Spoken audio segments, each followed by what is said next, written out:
ਬੀਤੇ ਦਿਨੀ ਅੰਮ੍ਰਿਤਸਰ ਦਾ ਰਾਣੀ ਕਾ ਬਾਗ ਇਲਾਕੇ ਦੇ ਇੱਕ ਪਰਿਵਾਰ ਵੱਲੋਂ ਦੋਸ਼ ਲਗਾਏ ਗਏ ਸੀ ਕਿ ਅੰਮ੍ਰਿਤਸਰ ਦੇ ਵਿੱਚ ਤੁਲੀ ਲੈਬ ਦੇ ਵਿੱਚ ਜਿਹੜਾ ਉਹਨਾਂ ਦੀ ਬਹੂ ਦਾ ਟੈਸਟ ਕੀਤਾ ਗਿਆ ਸੀ, ਉਹਨੂੰ ਪਹਿਲੇ ਪੋਜ਼ਿਟਿਵ ਦਿੱਤਾ ਗਿਆ ਸੀ, ਲੇਕਿਨ ਉਸ ਤੋਂ ਬਾਅਦ ਜਦੋਂ ਉਹਨਾਂ ਨੇ ਦੁਬਾਰਾ ਅੰਮ੍ਰਿਤਸਰ ਦੇ ਗੁਰੂ ਨਾਨਕ ਦੇਵ ਹਸਪਤਾਲ ਦੇ ਵਿੱਚ ਟੈਸਟ ਕਰਵਾਇਆ ਤਾਂ ਉਹ ਟੈਸਟ ਨੈਗੇਟਿਵ ਪਾਇਆ ਗਿਆ।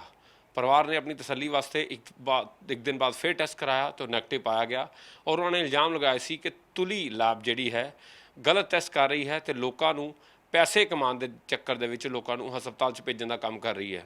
ਇਸ ਮਾਮਲੇ ਦੇ ਵਿੱਚ ਲੈਬ ਦਾ ਕੀ ਕਹਿਣਾ, ਸਾਡੇ ਨਾਲ ਡਾਕਟਰ ਰੋਬਿਨ ਤੁਲੀ ਜੋ ਕਿ ਤੁਲੀ ਲੈਬ ਦੇ ਐਮਡੀ ਨੇ, ਉਹਦੇ ਨਾਲ ਗੱਲ ਕਰਾਂਗੇ। ਸਰ, ਬੜਾ ਵੱਡਾ ਆਰੋਪ ਹੈ ਤੁਹਾਡੇ ਦੇ ਉੱਤੇ ਕਿ ਤੁਸੀਂ ਇਸ ਤਰੀਕੇ ਨਾਲ ਗਲਤ ਜਿਹੜੀ ਰਿਪੋਰਟ, ਫਾਲਸ ਰਿਪੋਰਟ ਤਿਆਰ ਕਰਕੇ ਪਰਿਵਾਰ ਨੂੰ ਨਿੱਜੀ ਹਸਪਤਾਲਾਂ 'ਚ ਭੇਜਣ ਦਾ ਕੰਮ ਕੀਤਾ। ਸਰ, ਪਹਿਲੀ ਗੱਲ ਤੇ ਮੈਂ ਇਹ ਕਹਾਂਗਾ ਕਿ ਇਹ ਜਿਹੜਾ ਬਲੇਮ ਲੱਗ ਰਿਹਾ ਹੈ, ਅਸੀਂ ਕੋਈ ਨਿੱਜੀ ਤੌਰ ਤੇ ਕਿਸੇ ਨੂੰ ਰਿਪੋਰਟਸ ਨਹੀਂ ਦੇ ਰਹੇ। ਸਾਡੇ ਕੋਲ ਕਲੈਕਟਡ ਸੈਂਪਲਸ ਆ ਰਹੇ, ਸੈਂਪਲ ਕਲੈਕਟ ਹੋ ਕੇ ਆਇਆ, ਕਿਸ ਹਾਲਤ 'ਚ ਆਇਆ ਅਸੀਂ ਚੈੱਕ ਕਰਨੇ ਆ, ਸਾਨੂੰ ਠੀਕ ਲੱਗਦਾ ਅਸੀਂ ਟੈਸਟ ਕਰਨੇ ਆ, ਨਹੀਂ ਤੇ ਉਹ ਵੀ ਅਸੀਂ ਵਾਪਸ ਭੇਜ ਦਿੰਦੇ ਆ ਕਿ ਤੁਹਾਡਾ ਸੈਂਪਲ ਠੀਕ ਨਹੀਂ, ਤੁਸੀਂ ਦੁਬਾਰਾ ਸੈਂਪਲ ਲੈ ਕੇ ਭੇਜੋ। ਇਹਨਾਂ ਦਾ ਸੈਂਪਲ ਸਾਡੇ ਕੋਲ ਆਇਆ 6 ਤਰੀਕ ਨੂੰ ਆਇਆ ਤੇ ਸਵਾ ਦਿਨ ਦੇ ਕਰੀਬ ਇਹਨਾਂ ਦਾ ਸੈਂਪਲ ਸਾਡੇ ਕੋਲ ਆਇਆ ਤੇ ਅਸੀਂ ਜਿਹੜਾ ਸੈਂਪਲ ਠੀਕ ਸੀਗਾ ਅਸੀਂ ਉਹਦਾ ਟੈਸਟ ਪ੍ਰੋਸੈਸ ਕਰਤਾ ਤੇ ਅਰਾਊਂਡ 8 8:30 ਦੇ ਕਰੀਬ ਇਹਨਾਂ ਦੀ ਰਿਪੋਰਟ ਜਦੋਂ ਬਣੀ ਹੈ ਤੇ ਅਸੀਂ ਫਾਈਨਲ ਕਰਤੀ ਹੈ। ਸਾਡਾ ਲੈਬ ਦਾ ਪ੍ਰੋਟੋਕਾਲ ਹੈ, ਅਸੀਂ ਕੋਈ ਇੱਦਾਂ ਫੋਨ ਨਹੀਂ ਕਰਦੇ। ਸਾਡੇ ਲੈਬ ਤੋਂ ਇੱਕ ਜਿਹੜਾ ਮੋਬਾਈਲ ਨੰਬਰ ਲਿਖਾਇਆ ਹੁੰਦਾ ਹੈ ਜਾਂ ਈਮੇਲ ਲਿਖਾਈ ਹੁੰਦੀ ਹੈ, ਉੱਤੇ ਰਿਪੋਰਟ ਚਲੀ ਜਾਂਦੀ ਹੈ। ਕਿਉਂਕਿ ਲੋਕਡਾਊਨ ਦਾ ਸਮੇਂ ਚੱਲ ਰਿਹਾ ਸੀ ਤੇ ਰਿਪੋਰਟ ਲੈਣ ਲਈ ਅਸੀਂ ਕਿਸੇ ਨੂੰ ਵੀ ਨਹੀਂ ਕਹਿੰਦੇ ਕਿ ਪਰਸਨਲੀ ਆਓ ਤੁਸੀਂ ਰਿਪੋਰਟ ਲੈਣ ਲਈ। ਤੇ ਇਹਨਾਂ ਨੂੰ ਜਦੋਂ ਰਿਪੋਰਟ ਪਹੁੰਚੀ ਹੈ ਤੇ ਮੈਨੂੰ ਫੋਨ ਆਇਆ ਇੱਦਾਂ ਕਿ ਇੱਦਾਂ ਸਾਡੀ ਰਿਪੋਰਟ ਦੇ ਵਿੱਚ ਪ੍ਰੋਬਲਮ ਹੈ, ਸਾਨੂੰ ਕੀ ਕਰਨਾ ਚਾਹੀਦਾ। ਤੇ ਮੈਂ ਇਹਨਾਂ ਨੂੰ ਕਿਹਾ ਦੇਖੋ ਪ੍ਰੋਬਲਮ ਆਈ ਹੈ ਤੇ ਉਹਨਾਂ ਨੇ ਮੈਨੂੰ ਫਿਰ ਇੰਟਰੋਡਿਊਸ ਕੀਤਾ ਕਿ ਮੈਂ ਡਾਕਟਰ ਹਾਂ ਆਪ, ਤੁਸੀਂ ਮੈਨੂੰ ਟੈਕਨੀਕਲੀ ਦੱਸੋ ਸਾਨੂੰ ਕੋਈ ਪ੍ਰੋਬਲਮ ਹੈ ਤੇ ਕਿੰਨੀ ਕੁ ਹੈ। ਤੇ ਟੈਕਨੀਕਲ ਗਰਾਊਂਡ ਦੇ ਉੱਤੇ ਅਸੀਂ ਉਹਨਾਂ ਨੂੰ ਦੱਸਣ ਦੀ ਕੋਸ਼ਿਸ਼ ਕੀਤੀ ਕਿ ਤੁਹਾਡਾ ਵਾਇਰਲ ਲੋਡ ਘੱਟ ਹੈ ਤੇ ਇਹੋ ਜਿਹਾ ਪ੍ਰੈਗਨੈਂਸੀ ਦੇ ਵਿੱਚ ਕਈ ਵਾਰੀ ਜਿਹੜੇ ਫਾਲਸ ਪੋਜ਼ਿਟਿਵ ਜਾਂ ਅਸੀਂ ਫਾਲਸ ਨੈਗੇਟਿਵ ਦੀ ਗੱਲ ਕਰਨੇ ਆ ਹੋ ਜਾਂਦਾ ਹੈ, ਲੇਕਿਨ ਕਨਫਰਮੇਸ਼ਨ ਲਈ ਸਾਨੂੰ 2 ਟੈਸਟ ਹੋਰ ਕਰਨੇ ਪੈ ਸਕਦੇ ਆ ਤੇ ਅਸੀਂ 2 ਜਾਂ 3 ਦਿਨ ਬਾਅਦ ਦੁਬਾਰਾ ਟੈਸਟ ਕਰਾਂਗੇ। ਤੇ ਕਿਉਂਕਿ ਉਹ ਡਾਕਟਰ ਸੀਗੇ ਤੇ ਅਸੀਂ ਉਹਨਾਂ ਨੂੰ ਟੈਕਨੀਕਲੀ ਇੱਕ ਸੀਟੀ ਵੈਲਿਊ ਅਸੀਂ ਲੈਂਦੇ ਆ ਜਦੋਂ ਚਾਹਾਂਗੇ ਤੁਸੀਂ ਰਿਪੋਰਟ ਵੀ ਨਸ਼ਰ ਕਰੋ ਸਾਨੂੰ। ਸਰ, ਇਹ ਰਿਪੋਰਟ ਹੈਗੀ ਹੈ ਇਹਨਾਂ ਦੀ ਜਿਹੜੀ ICMR ਨੂੰ ਅਸੀਂ 6 ਤਰੀਕ ਨੂੰ 5:15 ਵਜੇ ICMR ਦੀ ਨਿਕਲੀ, ਉਹਦੇ 'ਚ ਇਹ ਪੋਜ਼ੀਟਿਵ ਰਿਜ਼ਲਟ ਸੀਗਾ। ਠੀਕ ਹੈ, ਇਹ ICMR ਇਹ VRDR ਲੈਬ ਜਿਹੜੀ ਹੁੰਦੀ ICMR ਦੇ ਥਰੂ ਹੁੰਦੀ। ਠੀਕ ਹੈ, ਇਹ ਰਿਪੋਰਟ ਸਾਡੀ ਸੀਗੀ ਤੇ ਇਹ ਰਿਪੋਰਟ ਸਾਡੀ ਹੈ ਸਰ, 6 ਤਰੀਕ ਦੀ ਹੀ ਹੈ, ਪੋਜ਼ੀਟਿਵ ਹੈ। ਇਹ ਦੇਖੋ ਇਹਦੇ ਵਿੱਚ ਉਹਨਾਂ ਨੇ ਸਪੈਸ਼ਲੀ ਮੈਂਸ਼ਨ ਕੀਤਾ ਦਾ 2 ਤਰ੍ਹਾਂ ਦੇ ਜੀਨ ਅਸੀਂ ਕਰਨੇ ਆ, ਇੱਕ ਹੁੰਦਾ E ਜੀਨ, ਇੱਕ ਹੁੰਦਾ RDRP ਜੀਨ। ਕਿਸੇ ਵੀ ਜੀਨ ਦੀ ਵੈਲਿਊ ਜਦੋਂ ਮੋਰ ਦੈਨ 30 ਹੋਏ, 30 to 35 ਦੇ ਵਿੱਚ ਇਹ ਬੜਾ ਗ੍ਰੇ ਜ਼ੋਨ ਏਰੀਆ ਹੁੰਦਾ। ਇਸ ਕੇਸ ਨੂੰ ਅਸੀਂ ਫੋਲੋ ਅਪ 'ਚ ਰੱਖਦੇ ਆ ਤੇ ਜਦੋਂ ਵੀ ਇਹ ਫੋਲੋ ਅਪ ਕੇਸ ਅਸੀਂ ਰਿਪੀਟ ਕਰਨੇ ਆ ਤੇ ਮਤਲਬ ਇਹਨੂੰ ਨੈਗੇਟਿਵ ਕਹਿਣਾ ਗਲਤ ਹੋ ਜਾਂਦਾ ਹੈ। ਇਨ ਕੇਸ ਇਹ ਵਾਇਰਲ ਲੋਡ ਵਧੇ ਅਗਲੇ ਆਉਣ ਵਾਲੇ ਦਿਨਾਂ ਦੇ ਵਿੱਚ ਤੇ ਇਹ ਵੈਲਿਊ ਘਟੇਗੀ, ਇਹ ਇਨਵਰਸਲੀ ਪ੍ਰੋਪੋਰਸ਼ਨਲ ਹੁੰਦੀ ਹੈ। ਤੇ ਇਹ ਜਿਹੜਾ ਡਾਕਟਰ ਨੂੰ ਟਰੀਟ ਕਰ ਰਿਹਾ ਪਲੱਸ ਜਿਹੜਾ ਪੈਰਾਮੈਡੀਕਲ ਸਟਾਫ ਪੇਸ਼ੈਂਟ ਨਾਲ ਡੀਲ ਕਰ ਰਿਹਾ ਉਹ ਵੀ ਐਟ ਰਿਸਕ ਹੈ ਤੇ ਉਹਦੀ ਅੱਗੇ ਫਰਦਰ ਫੈਮਿਲੀ ਹੈ, ਚੇਨ ਬੜੀ ਲੰਬੀ ਹੋ ਜਾਂਦੀ ਹੈ। ਤੇ ਅਸੀਂ ਸਿਰਫ ਇੰਨਾ ਕਹਿੰਦੇ ਹਾਂ ਕਿ ਤੁਸੀਂ 2-3 ਦਿਨ ਲਈ ਕੁਆਰੰਟਾਈਨ ਰਹੋ ਤੇ ਅਸੀਂ ਦੁਬਾਰਾ ਰਿਪੀਟ ਟੈਸਟ ਕਰਾਂਗੇ। ਇੱਥੇ ਸਵਾਲ ਆਉਂਦਾ, ਉਹਨਾਂ ਨੇ ਕਿਹਾ ਕਿ ਤੁਸੀਂ ਅਪੋਲੋ ਹਸਪੀਟਲ ਤੋਂ ਤੁਸੀਂ ਇਹਨਾਂ ਦਾ ਸਵੈਬ ਲਿੱਤਾ ਸੀ ਕਿਉਂਕਿ ਹਸਪੀਟਲ ਤੋਂ ਆਇਆ ਸੀ ਤੁਹਾਨੂੰ ਸਵੈਬ, ਤੁਸੀਂ ਇਹਨਾਂ ਨੂੰ ਕਿਹਾ ਕਿ ਤੁਸੀਂ ਹਸਪੀਟਲ ਭਰਤੀ ਹੋਵੋ। ਸਰ, ਇਹ ICMR ਦੀ ਗਾਈਡਲਾਈਨਸ ਹੈ, ਇਹ ਅਸੀਂ ਨਹੀਂ ਕਿਸੇ ਨੂੰ ਵੀ ਕੁਝ ਕਹਿੰਦੇ। ਇਹਨਾਂ ਨੂੰ ਜੋ ਵੀ ਫੋਨ ਗਿਆ, ਸਾਡੇ ਵੱਲੋਂ ਕੋਈ ਫੋਨ ਨਹੀਂ ਗਿਆ ਇਹਨਾਂ ਨੂੰ। ਪਹਿਲੀ ਗੱਲ, ਇਹਨਾਂ ਨੂੰ ਜਿੰਨੇ ਵੀ ਕਿਹਾ ਠੀਕ ਕਿਹਾ ਇਹਨਾਂ ਨੂੰ ਕਿ ਰਿਪੋਰਟ ਪੋਜ਼ੀਟਿਵ ਹੈ ਜਾਂ ਸ਼ੱਕ ਹੈ ਰਿਪੋਰਟ ਪੋਜ਼ੀਟਿਵ ਹੋਣ ਦਾ, ਐਡਮਿਟ ਤੇ ਹੋਣਾ ਹੀ ਪੈਣਾ ਕਿਉਂਕਿ ਘਰ ਇਹਨਾਂ ਨੇ ਜਿਵੇਂ 12-13 ਜੀ ਇਹਨਾਂ ਕਹਿੰਦੇ ਘਰ ਹੈਗੇ ਤੇ ਜਿਹੜੇ ਠੀਕ ਨੇ ਉਹ ਵੀ ਇਨਫੈਕਟ ਹੋਣਗੇ ਤੇ ਜਦੋਂ ਤੱਕ ਉਹਨਾਂ ਦੇ ਟੈਸਟ ਨਹੀਂ ਹੁੰਦੇ ਅਸੀਂ ਆਈਸੋਲੇਸ਼ਨ ਪ੍ਰੈਫਰ ਕਰਨੇ ਆ ਕਿ ਫਿਰ ਐਂਟੀਨੇਟਲ ਕੇਸ ਪੇਸ਼ੈਂਟ ਨੂੰ ਕੋਈ ਪ੍ਰੋਬਲਮ ਹੁੰਦੀ ਹੈ ਤੇ ਉਹ ਵੀ ਦਿੱਕਤ ਵਾਲੀ ਗੱਲ ਹੈ ਤੇ ਅਸੀਂ ਇਨ ਗੁੱਡ ਫੇਥ ਅਸੀਂ ਦੇਖੋ ਪੇਸ਼ੈਂਟ ਨੂੰ ਡਾਕਟਰ ਨੇ ਟੈਸਟ ਲਿਖਿਆ ਹੈ, ਸਰਕਾਰ ਉਹਦਾ ਫ੍ਰੀ ਕਰਕੇ ਦੇ ਰਹੀ ਹੈ। ਉਹਨਾਂ ਨੇ ਚੋਇਸ ਕੀਤੀ ਕਿ ਮੈਂ ਪੈਸੇ ਖਰਚ ਕੇ ਟੈਸਟ ਕਰਾਉਣਾ ਚਾਹੁੰਦਾ। ਹੁਣ ਇਹਦਾ ਮਤਲਬ ਪੈਸੇ ਟੈਸਟ ਕਰਚਾਓ ਤਾਂ ਇਹਦਾ ਮਤਲਬ ਇਹ ਥੋੜ੍ਹੀ ਕਿ ਫਾਲਸ ਨੈਗੇਟਿਵ ਰਿਪੋਰਟ ਹੋ ਜਾਵੇ ਤੇ ਫਾਲਸ ਪੋਜ਼ੀਟਿਵ ਹੋ ਜਾਵੇ ਤੇ ਇੱਕ ਪਰਿਵਾਰ ਦੀ ਜ਼ਿੰਦਗੀ ਜਿਹੜੀ ਹੈ ਮੁਸ਼ਕਿਲ 'ਚ ਪੈ ਜਾਵੇ, ਉਹ ਵੀ ਉਹ ਜਿਹੜੀ ਲੇਡੀ ਪ੍ਰੈਗਨੈਂਟ ਹੈ ਔਰ 9 ਮਹੀਨੇ ਦੀ ਪ੍ਰੈਗਨੈਂਟ। ਨਹੀਂ ਸਰ, ਦੇਖੋ ਇਹੋ ਜੀ ਅਸੀਂ ਕੁਝ ਚਾਹ ਕੇ ਕੁਝ ਇੱਦਾਂ ਨਹੀਂ ਕਰਦੇ। ਰਿਪੋਰਟ ਸਾਡੀ ਅੱਜ ਵੀ ਠੀਕ ਹੈ, ਜੋ ਅਸੀਂ ਰਿਪੋਰਟ ਦਿੱਤੀ ਹੈ ਅਸੀਂ ਅੱਜ ਵੀ ਉਹੀ ਕਹਿ ਰਹੇ ਹਾਂ। ਪਰ ਸਰ ਉਹ ਰਿਪੋਰਟ ਕੁਝ ਹੀ ਘੰਟਿਆਂ ਬਾਅਦ ਜਿਹੜੀ ਹੈ ਨੈਗੇਟਿਵ ਹੋ ਜਾਂਦੀ, ਉਹ ਕੀ ਚੱਕਰ ਹੈ? ਕਰੋਨਾ ਚਲਾ ਗਿਆ ਵਿੱਚੋਂ? ਸਰ, ਜਿਹੜਾ ਸੈਂਪਲ ਅਸੀਂ ICMR ਨੂੰ ਭੇਜਿਆ ਉਹ ਤਾਂ ਪੋਜ਼ੀਟਿਵ ਹੈ, ਮੈਂ ਤੁਹਾਨੂੰ ਰਿਪੋਰਟ ਦਿਖਾ ਰਿਹਾ। ਮੈਂ 2 ਰਿਪੋਰਟਸ ਤੁਹਾਨੂੰ ਦਿਖਾਈਆਂ ਨਾ ਜੀ, ICMR ਨੇ ਉਹ ਸੈਂਪਲ ਨੂੰ ਪੋਜ਼ਿਟਿਵ ਹੀ ਦਿੱਤਾ ਹੈ। ਸੈਂਪਲ 2 ਸੈਂਪਲ ਇੱਕੋ ਬੰਦੇ ਦੇ ਲੈ ਕੇ ਇੱਕ ਪੋਜ਼ਿਟਿਵ ਇੱਕ ਨੈਗੇਟਿਵ ਆ ਸਕਦਾ ਹੈ। ਕੁਝ ਘੰਟਿਆਂ ਬਾਅਦ ਹੀ ਸਵੇਰੇ ਤੋਂ ਸ਼ਾਮ ਦੇ ਵਿੱਚ ਵੀ ਇਹਨਾਂ ਦਾ 24 ਘੰਟੇ ਜਾਂ 36 ਘੰਟੇ ਬਾਅਦ ਦੀ ਰਿਪੋਰਟ ਮੈਨੂੰ ਪਤਾ ਕਹਿੰਦੇ ਜੀ 15 ਘੰਟੇ ਦੇ ਵਿੱਚ ਅਸੀਂ ਜਿਹੜਾ ਹੈਗਾ ਟੈਸਟ ਕਰਾਇਆ। ਸਰ ਬਹੁਤ ਪੋਸੀਬਿਲਿਟੀਜ਼ ਹੈ ਸਾਡੇ ਕੋਲ, ਇਹੋ ਜਿਹੇ ਕੇਸਿਸ ਹੈਗੇ ਹੈ। ਅੰਮ੍ਰਿਤਸਰੋਂ ਬੰਦਾ ਟੈਸਟ ਕਰਾ ਕੇ ਕੋਵਿਡ ਦਾ ਗਿਆ, PGI ਐਡਮਿਟ ਹੋਇਆ, PGI 'ਚ ਇੱਥੋਂ ਨੈਗੇਟਿਵ ਸੀ, ਉੱਥੇ ਪੋਜ਼ਿਟਿਵ ਆ ਗਿਆ। ਤੇ ਹੋਰ ਵੀ ਇਹੋ ਜਿਹੇ ਮੈਂ ਨਾਮ ਨਹੀਂ ਲਵਾਂਗਾ। ਉਹਨਾਂ ਦਾ ਇੱਕ ਹੋਰ ਚੀਜ਼ ਉਹਨਾਂ ਨੇ ਕਹੀ ਹੈ ਕਿ ਉਹ ਕਹਿੰਦੇ ਜੀ ਕਿ ਜਿਨੀ ਸਾਡੀ ਸਟੱਡੀ ਹੈ, ਕਿਉਂਕਿ ਉਹ ਵੀ ਉਹਨਾਂ ਨੇ ਕਿਹਾ ਕਿ ਪੜ੍ਹੇ ਲਿਖੇ ਪਰਿਵਾਰ ਤੋਂ ਆ, ਜਿਸ ਮਹਿਲਾ ਦੀ ਗੱਲ ਕੀਤੀ ਜਾ ਰਹੀ ਉਹ ਵੀ ਇੱਕ ਡਾਕਟਰ ਹੈ, 24 ਘੰਟੇ ਕਰੋਨਾ ਦਾ ਇੰਪੈਕਟ ਰਹਿੰਦਾ। ਸਰ 24 ਘੰਟੇ ਨਹੀਂ, ਇਹ 28 ਦਿਨ ਤੱਕ ਇੰਪੈਕਟ ਰਹਿੰਦਾ। ਜਿਹੜਾ ਜੈਨੂਅਨਲੀ ਪੋਜ਼ਿਟਿਵ ਕੇਸ ਹੈ ਉਹ 1 ਦਿਨ ਤੋਂ ਲੈ ਕੇ 28 ਦਿਨ ਤੱਕ ਕਰੋਨਾ ਦਾ ਟੈਸਟ ਪੋਜ਼ਿਟਿਵ ਆ ਸਕਦਾ ਹੈ, ਲੇਕਿਨ ਨੈਗੇਟਿਵ ਵੀ ਆ ਸਕਦਾ ਹੈ, ਨੈਗੇਟਿਵ ਵੀ ਆ ਸਕਦਾ। ਸਰ ਸੈਂਪਲ ਟੇਕਿੰਗ ਟੈਕਨੀਕ ਬਹੁਤ ਇੰਪੋਰਟੈਂਟ ਰੋਲ ਰੱਖਦੀ ਹੈ। ਅਸੀਂ ਜਿਸ ਵੇਲੇ ਸੈਂਪਲ ਲੈਂਦੇ ਆ, ਇੱਕ ਮਸ਼ੀਨ ਦੀ ਕਪੈਸਿਟੀ ਹੈ ਵਾਇਰਲ ਲੋਡ ਟੈਸਟ ਕਰਨ ਦੀ ਕਿ 15 ਤੋਂ ਉੱਤੇ ਹੋਏਗਾ ਤਾਂ ਮੈਂ ਦੱਸਾਂਗਾ, 15 ਤੋਂ ਥੱਲੇ ਹੋਏਗਾ ਤਾਂ ਮੈਂ ਨਾਟ ਡਿਟੈਕਟਡ ਨੈਗੇਟਿਵ ਦੇ ਦਾਂਗਾ। ਤੇ ਜਿਸ ਵੇਲੇ ਸੈਂਪਲ ਲਿੱਤਾ, ਜੇ ਉਸ ਵੇਲੇ ਨੱਕ ਦੇ ਵਿੱਚ ਜਾਂ ਮੂੰਹ ਦੇ ਵਿੱਚ ਉਹਨਾਂ ਵਾਇਰਸ ਨਹੀਂ ਸੀ ਤੇ ਉਹ ਨੈਗੇਟਿਵ ਆ ਜਾਏਗਾ। ਜੇ ਉਸ ਵੇਲੇ ਹੀ ਉਹਨਾਂ ਨੂੰ ਫੀਵਰ ਜਾਂ ਕੁਝ ਇੱਦਾਂ ਫੀਲ ਹੋਇਆ ਤੇ ਇਸ ਵੇਲੇ ਵਾਇਰਸ ਦਾ ਲੋਡ ਵਧਿਆ ਹੋਇਆ ਤੇ ਉਹ ਪੋਜ਼ਿਟਿਵ ਆ ਜਾਏਗਾ। ਪਰ ਡਾਕਟਰ ਸਾਹਿਬ ਇਹ ਤੇ ਕਦੀ ਟੈਸਟ ਹੋ ਹੀ ਨਹੀਂ, ਇਹਦਾ ਮਤਲਬ ਫਿਰ ਕਿਸੇ ਦਾ ਪਤਾ ਨਹੀਂ ਲੱਗ ਸਕਦਾ ਕਿ ਕੌਣ ਪੋਜ਼ਿਟਿਵ ਹੈ ਜਾਂ ਕੌਣ ਨੈਗੇਟਿਵ ਹੈ। ਬੰਦਾ ਹੁਣ ਪੋਜ਼ਿਟਿਵ ਹੈ, ਅੱਧੇ ਘੰਟੇ ਬਾਅਦ ਨੈਗੇਟਿਵ ਹੋ ਜਾਏਗਾ। ਇਹ ਕੀ ਚੀਜ਼ਾਂ ਹੈ ਸਰ? ਐਕਚੁਅਲੀ ਇਹ ਇੱਕ ਅਸਿਸਟਿਵ ਮੈਥਡ ਹੈ। ਜਦੋਂ ਤੱਕ ਇਹ PCR ਨਹੀਂ ਬਣਿਆ ਸੀ 2-3 ਮਹੀਨੇ ਪਹਿਲਾਂ ਤੱਕ, ਅਸੀਂ CT ਸਕੈਨ ਦੀ ਰਿਪੋਰਟ ਦੇ ਉੱਤੇ ਮੰਨਦੇ ਸੀ ਕਿ ਉਹਨੂੰ ਕਰੋਨਾ ਹੈਗਾ।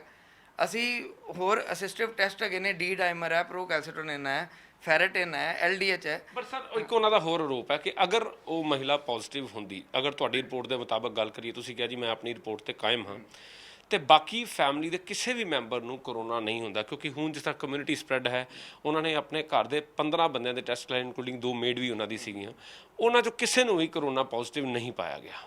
ਸਰ ਇਹਨਾਂ ਦਾ ਵਾਇਰਲ ਲੋਡ ਘੱਟ ਹੈ, ਇਹ ਟ੍ਰਾਂਸਮਿਸ਼ਨ ਰੇਟ। ਤੁਸੀਂ ਕਹਿ ਸਕਦੇ ਸੀ ਕਿ ਤੁਹਾਡਾ ਵਾਇਰਲ ਲੋਡ ਘੱਟ ਹੈ, ਤੁਸੀਂ ਇਹੀ ਤੇ ਉਹਨਾਂ ਨੂੰ ਸਮਝਾਇਆ ਕਿ ਤੁਹਾਡਾ ਵਾਇਰਸ ਅਸੀਂ ਨੈਗੇਟਿਵ ਨਹੀਂ ਦੇ ਸਕਦੇ ਇਸ ਰਿਪੋਰਟ ਨੂੰ, ਲੇਕਿਨ ਘੱਟ ਹੋਣ ਕਾਰਨ ਤੁਸੀਂ ਰਿਪੀਟ ਕਰਾਓ, ਅਸੀਂ ਦੇਖੀਏ ਕਿ ਅਗਲੇ 24 ਤੋਂ 48 ਘੰਟੇ 'ਚ ਵੱਧ ਰਿਹਾ ਕਿ ਖਤਮ ਹੋ ਰਿਹਾ। ਤੇ ਇਹ ਮੈਂ ਕਹਾਂਗਾ ਲੱਕੀ ਨਹੀਂ, ਇਹਨਾਂ ਦਾ ਖਤਮ ਹੋ ਰਿਹਾ। ਅਸੀਂ ਵੀ ਇਹੀ ਪ੍ਰੈਡਿਕਟ ਕੀਤਾ ਸੀਗਾ ਕਿ ਤੁਸੀਂ ਰੀਟੈਸਟਿੰਗ ਹੀ ਰਿਕਮੈਂਡਡ ਹੈ। ਇਸ ਕੇਸ ਦੇ ਵਿੱਚ ਅਸੀਂ ਕਿਹਾ ਡਿਲੀਵਰੀ ਤੁਸੀਂ ਡਿਲੇ ਕਰੋ, 2 ਦਿਨ 3 ਦਿਨ ਇਹਨਾਂ ਦੀ ਟਰਮ ਹੋ ਗਈ ਸੀ। ਗਾਇਨੋਕੋਲੋਜਿਸਟ ਨਾਲ ਮੇਰੀ ਗੱਲ ਹੋਈ ਸੀ, ਉਹ ਕਹਿੰਦੇ ਸੀ ਅਸੀਂ 2 ਦੇ 3 ਦਿਨ ਕੀ ਅਸੀਂ ਹਫਤਾ ਤੋਂ 15 ਦਿਨ ਵੀ ਵੇਟ ਕਰ ਸਕਦੇ ਹਾਂ, ਲੇਕਿਨ ਕਿਉਂ ਵੇਟ ਨਹੀਂ ਕੀਤੀ ਪਤਾ ਨਹੀਂ। ਤਬੀਅਤ ਤੁਹਾਡੇ ਤੇ ਇਲਜ਼ਾਮ ਬਹੁਤ ਗੰਭੀਰ ਲੱਗ ਰਹੇ ਨੇ ਕਿ ਤੁਸੀਂ ਇੱਕ ਪ੍ਰਾਈਵੇਟ ਹਸਪਤਾਲਾਂ ਨੂੰ ਫਾਇਦਾ ਪਹੁੰਚਾਉਣ ਵਾਸਤੇ ਇਸ ਤਰ੍ਹਾਂ ਦੇ ਟੈਸਟ ਜਾਣ ਕੇ ਪੋਜ਼ਿਟਿਵ ਕਰਕੇ ਦੇ ਰਹੇ ਹੋ। ਨਹੀਂ ਸਰ, ਕਿਉਂ ਅਸੀਂ ਫਾਇਦਾ ਕਿਵੇਂ ਪਹੁੰਚਾਵਾਂਗੇ? ਉਹ ਕਹਿੰਦੇ ਜੀ ਤੁਹਾਡੀ ਸੈਟਿੰਗ ਹੈ ਜੀ। ਸਰ ਮੈਨੂੰ ਇਹੀ ਕੇਸ ਨੂੰ ਲੈ ਲਓ, ਅਸੀਂ ਪੇਸ਼ੈਂਟ ਤੋਂ ਪੈਸੇ ਲਿੱਤੇ ਜੋ ਸਰਕਾਰ ਨੇ ਸਾਨੂੰ ਮਾਨਿਆ ਦਿੱਤੇ ਦੇ ਕਿ ਇੰਨੇ ਹੀ ਲੈਣੇ ਆ। ਈਵਨ ਅਸੀਂ ਕਲੈਕਸ਼ਨ ਚਾਰजेस ਵੀ ਕੋਈ ਐਕਸਟਰਾ ਨਹੀਂ ਲੈਂਦੇ, ਕੋਈ ਟੈਸਟ ਰਿਪੀਟ ਕਰਨਾ ਹੁੰਦਾ ਅਸੀਂ ਦੁਬਾਰਾ ਪੈਸੇ ਨਹੀਂ ਲੈਂਦੇ। ਉਸ ਤੋਂ ਇਲਾਵਾ ਅਪੋਲੋ ਹਸਪੀਟਲ ਜਾਂ ਜਿਹੜੇ ਵੀ ਹਸਪੀਟਲ ਦਾ ਨਾਮ ਇਹਨਾਂ ਨੇ ਲੈ ਰਹੇ ਹੈ, ਉਹਨਾਂ ਨੇ ਕਿੰਨੇ ਪੈਸੇ ਇਹਨਾਂ ਤੋਂ ਐਕਸਟਰਾ ਲਿੱਤੇ? ਕੋਈ ਵੀ ਨਹੀਂ ਲਿੱਤਾ।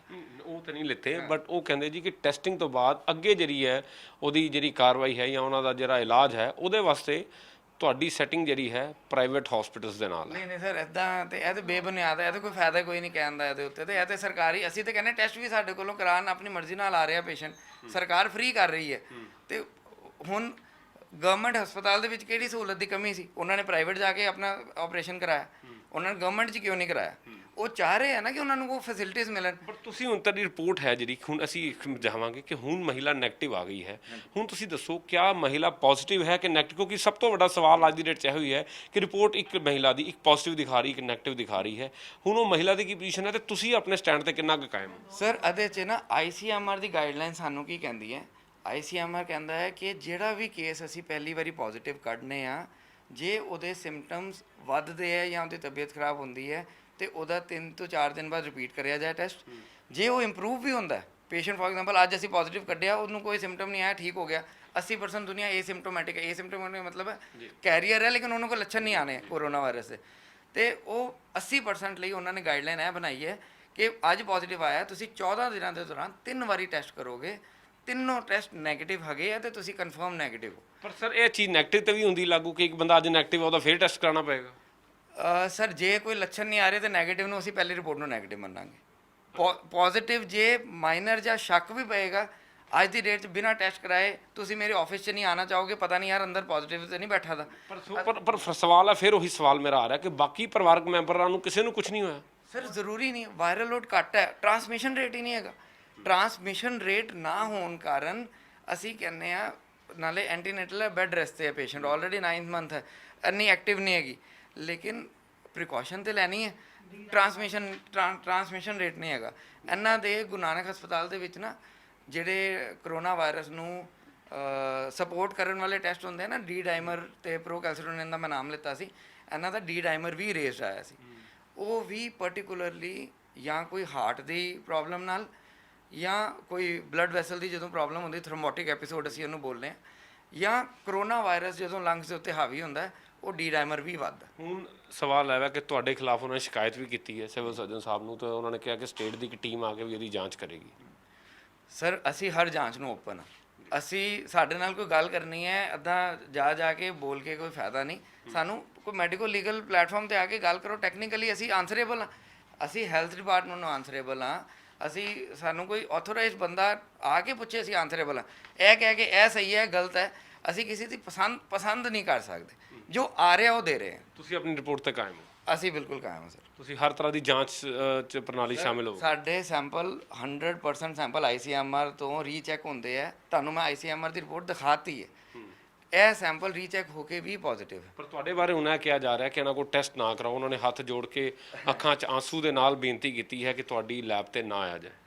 ਸਰ ਇਹ ਹਰ ਇੱਕ ਪੇਸ਼ੈਂਟ ਦੀ ਆਪਣੀ ਚੋਇਸ ਹੈ। ਅਸੀਂ ਅੱਛਾ ਕੰਮ ਕਰ ਰਹੇ ਹਾਂ। ਮੈਂ 3rd ਜਨਰੇਸ਼ਨ ਹੈਗਾ ਆਪਣੀ ਲੈਬ ਦੇ ਵਿੱਚ। ਮੈਂ ਕਦੀ ਵੀ ਕਿਸੇ ਨੂੰ ਇੰਟੈਂਸ਼ਨਲੀ ਹਾਰਮ ਨਹੀਂ ਕਰਾਂਗਾ। ਮੇਰੀ ਕੋਸ਼ਿਸ਼ ਇਹੀ ਹੈ ਕਿ ਜਦੋਂ ਅਸੀਂ MD ਤੇ ਇੰਨੀ ਪੜ੍ਹਾਈ ਕਰਕੇ ਆਉਂਦੇ ਹਾਂ, ਸਾਡੀ ਕੋਸ਼ਿਸ਼ ਹੁੰਦੀ ਹੈ ਕਿ ਆਪਣੀ ਇੱਕ ਸੇਵਾ ਕਰੀਏ ਤੇ ਜਿੰਨਾ ਅਸੀਂ ਸੋਸਾਇਟੀ ਨੂੰ ਦੇ ਸਕਨੇ ਹਾਂ ਕਰੀਏ। ਤੁਸੀਂ 2 ਮਹੀਨੇ ਪਹਿਲਾਂ ਯਾਦ ਕਰੋ, ਉਦੋਂ ਕੋਈ ਬੰਦਾ ਇਹ ਟੈਸਟ ਕਰਨ ਨੂੰ ਤਿਆਰ ਨਹੀਂ ਸੀਗਾ ਪੂਰੇ ਪੰਜਾਬ ਦੇ ਵਿੱਚ। ਸਿਰਫ ਸਾਡੀ ਲੈਬ ਉਦੋਂ ਸਟੈਪ ਫਾਰਵਰਡ ਕਰਕੇ ਆਈ ਕਿ ਅਸੀਂ ਇਹ ਜੋਖਮ ਲਵਾਂਗੇ। ਤੁਸੀਂ ਦੇਖੋ ਸਾਡੇ ਡਾਕਟਰਸ, ਸਾਡਾ ਸਾਰਾ ਪੈਰਾਮੈਡੀਕਲ ਸਟਾਫ, ਸਾਡੇ ਟੈਕਨੀਸ਼ੀਅਨਸ ਸਭ 24 ਘੰਟੇ ਕਰੋਨਾ ਨਾਲ ਖੇਡਦੇ। ਟੈਕਨੀਸ਼ੀਅਨ ਉਹ ਕਹਿੰਦੇ ਤੁਹਾਡੇ ਕੋਲ ਲੈਬ ਟੈਕਨੀਸ਼ੀਅਨ ਹੀ ਨਹੀਂ ਹੈ। ਸਰ ਸਾਡੀ ਇੱਕ NABL ਐਕ੍ਰੈਡਿਟਡ ਲੈਬ ਹੈ। ਇਹਦੀ ਇੱਕ ਮਿਨੀਮਮ ਰਿਕੁਆਇਰਮੈਂਟਸ ਹੁੰਦੀਆਂ ਕਿ ਇਹ ਸਭ ਕੁਝ ਤੁਹਾਡੇ ਕੋਲ ਹੋਏਗਾ ਤਾਂ। NABL ਕੋਈ ਲੋਕਲ ਅਥਾਰਟੀ ਨਹੀਂ ਹੈਗੀ, ਇਹ ਇੱਕ ਇੰਟਰਨੈਸ਼ਨਲ ਅਥਾਰਟੀ ਹੈ ਜੋ ਨੈਸ਼ਨਲ ਲੈਵਲ ਤੇ ਉਹਨੂੰ NABL ਕਹਿੰਦੇ ਆ ਅਸੀਂ। ਤੇ ਇਹ ਉਹਨੂੰ ਹੀ ਮਿਲਦੀ ਹੈ ਜਿਹਦੇ ਇੱਕ ਪਰਟੀਕੂਲਰ ਨੋਰਮਸ ਹੈ। ਮੈਂ ਸਰ ਆਪ ਪੈਥੋਲੋਜਿਸਟ ਹਾਂ, ਮੇਰੀ ਵਾਈਫ MD ਬਾਇਓਕੈਮਿਸਟਰੀ ਹੈ, ਸਾਡੇ ਕੋਲ ਫਰਦਰ ਮਾਈਕਰੋਬਾਇਓਲੋਜਿਸਟ ਹੈ, ਇੱਕ ਹੋਰ ਸਾਡੇ ਪ੍ਰੋਫੈਸਰ ਹੈ ਪੈਥੋਲੋਜੀ ਦੇ ਆਉਂਦੇ ਆ ਸਾਡੇ ਕੋਲ। ਤੇ ਮਤਲਬ ਅਸੀਂ 6-7 ਬੰਦਿਆਂ ਦੀ ਡਾਕਟਰ ਦੀ ਟੀਮ ਹੈ। ਟੈਕਨੀਸ਼ੀਅਨ ਤੇ ਹੈਗੇ ਹੀ ਹੈ। ਨਹੀਂ, ਹੁਣ ਸਵਾਲ ਆ ਕਿ ਤੁਸੀਂ ਆਪਣੀ ਰਿਪੋਰਟ ਤੇ ਕਾਇਮ ਹੋ? ਸਰ ਮੈਂ ਵੀ ਰਿਪੋਰਟ ਤੇ ਕਾਇਮ ਹਾਂ। ਇਹ ਹੈਲਥ ਡਿਪਾਰਟਮੈਂਟ ਨੇ ਵੀ ਪ੍ਰੂਫ ਕੀਤਾ ਹੈ ਕਿ ਤੁਹਾਡੀ ਰਿਪੋਰਟ ਠੀਕ ਹੈ। ਉਹ ਵੀ ਸਾਡੇ ਨਾਲ ਖੜੇ ਨੇ ਤੇ ਇਹੋ ਜਿਹੀ ਕੋਈ ਗੱਲ ਨਹੀਂ ਗੀ। ਤੋ ਇਹ ਸੀ ਪਰਿਵਾਰਕ ਮੈਂਬਰਾਂ ਦੇ ਆਰੋਪ ਤੋਂ ਬਾਅਦ ਤੁਲੀ ਲੈਬ ਦੇ ਉੱਤੇ ਜਿਹੜੇ ਕਿ ਇਲਜ਼ਾਮ ਲੱਗ ਰਹੇ ਨੇ ਕਿ ਉਹਨਾਂ ਨੇ ਜਾਣਬੁੱਝ ਕੇ ਉਹਨਾਂ ਦੀ ਪੋਜ਼ਿਟਿਵ ਕੀਤੀ ਹੈ ਤੇ ਹਸਪਤਾਲਾਂ ਨੂੰ ਫਾਇਦਾ ਪਹੁੰਚਾਉਣ ਵਾਸਤੇ ਉਹਨਾਂ ਵੱਲੋਂ ਇਹ ਗੱਲ ਕੀਤੀ ਗਈ ਹੈ। ਤੇ ਉਹਦੇ ਬਾਰੇ ਉਹਨਾਂ ਨੇ ਖੁਲਾਸਾ ਕੀਤਾ ਕਿ ਰਿਪੋਰਟ ਉਹਨਾਂ ਦੀ ਬਿਲਕੁਲ ਠੀਕ ਹੈ, ਕਿਉਂਕਿ ਮਹਿਲਾ ਦੇ ਅੰਦਰ ਜਿਹੜਾ ਲੈਵਲ ਸੀਗਾ, ਜਿਹੜਾ ਵਾਇਰਲ ਲੈਵਲ ਸੀਗਾ, ਉਹ ਘੱਟ ਸੀਗਾ, ਜਿਹਦੇ ਕਰਕੇ ਪੋਜ਼ਿਟਿਵ ਉਹਨਾਂ ਡਿਕਲੇਅਰ ਕੀਤਾ ਜਾ ਸਕਦਾ। ਹੋ ਸਕਦਾ ਹੈ ਕਿ ਇੱਕ ਦਿਨ ਬਾਅਦ ਰਿਪੋਰਟ ਜਿਹੜੀ ਹੈ ਨੈਗੇਟਿਵ ਆਏਗੀ, ਲੇਕਿਨ ਸਵਾਲ ਵੱਡਾ ਪੈਦਾ ਹੁੰਦਾ ਕਿ ਕੌਣ ਸੱਚਾ ਕੌਣ ਝੂਠਾ। ਇਹਦਾ ਫੈਸਲਾ ਹੁਣ ਸਰਕਾਰ ਦੀ ਇਨਵੈਸਟੀਗੇਸ਼ਨ ਟੀਮ ਕਰੇਗੀ, ਲੇਕਿਨ ਹਰ ਜਾਂਚ ਨੂੰ ਭੁਗਤਣ ਵਾਸਤੇ ਤੁਲੀ ਲੈਬੋਰਟਰੀ ਦੇ ਜਿਹੜੇ ਮਾਲਕ ਨੇ ਤਿਆਰ ਨੇ। ਕੈਮਰਾਮੈਨ ਅਕਸ਼ੇ ਦੇ ਨਾਲ ਸੁਮਿਤ ਖੰਨਾ, ਜਗਬਾਣੀ TV, ਅੰਮ੍ਰਿਤਸਰ।